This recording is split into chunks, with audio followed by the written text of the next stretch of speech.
I start from the supposition that the world is topsy-turvy, that things are all wrong, that the wrong people are in jail and the wrong people are out of jail, that the wrong people are in power and the wrong people are out of power, that the wealth is distributed in this country and the world in such a way as not simply to require small reform, but to require a drastic reallocation of wealth.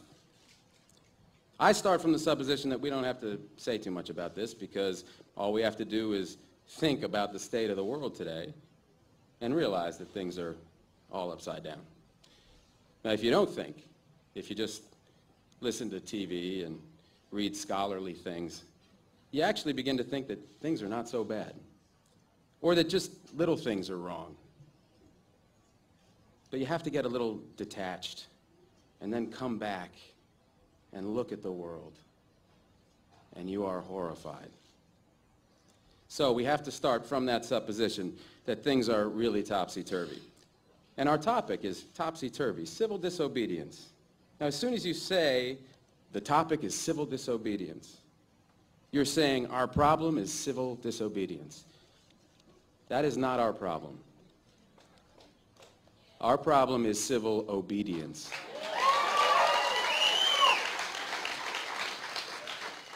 Our problem is the numbers of people all over the world who have obeyed the dictates of the leaders of their government and have gone to war. And millions have been killed because of this obedience. We recognize this for Nazi Germany. We know that the problem there was obedience, that the people obeyed Hitler. People obeyed. That was wrong. They should have challenged, and they should have resisted. And if we were only there, we would have showed them. Even in Stalin's Russia, we can understand that. People are obedient. All these herd-like people. Remember those bad old days when people were exploited by feudalism? Everything was terrible in the Middle Ages. But now we have Western civilization, the rule of law. The rule of law has regularized and maximized the injustice that existed before the rule of law. That is what the rule of law has done.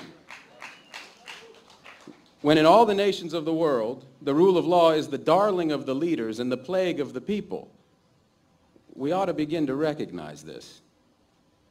We have to transcend these national boundaries in our thinking. Nixon and Brezhnev have much more in common with one another than we have with Nixon.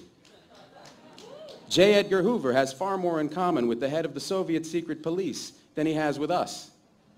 It's the international dedication to law and order that binds the leaders of all countries in a comradely bond. That's why we're always so surprised when they get together. They smile, they shake hands, they smoke cigars. They really like one another, no matter what they say.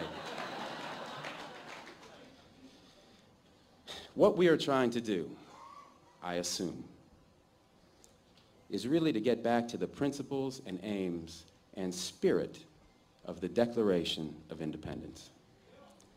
This spirit is resistance to illegitimate authority and to forces that deprive people of their life and liberty and right to pursue happiness. And therefore, under these conditions, it urges the right to alter or abolish their current form of government, and the stress had been on abolish.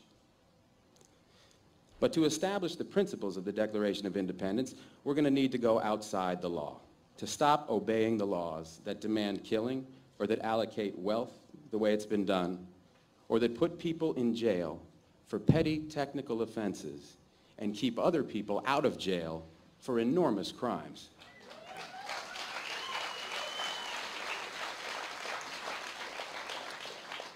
My hope is that this kind of spirit will take place not just in this country, but in other countries, because they all need it. People in all countries need the spirit of disobedience to the state, which is not a metaphysical thing, but a thing of force and wealth. And we need a kind of declaration of interdependence among people in all countries of the world who are striving for the same thing.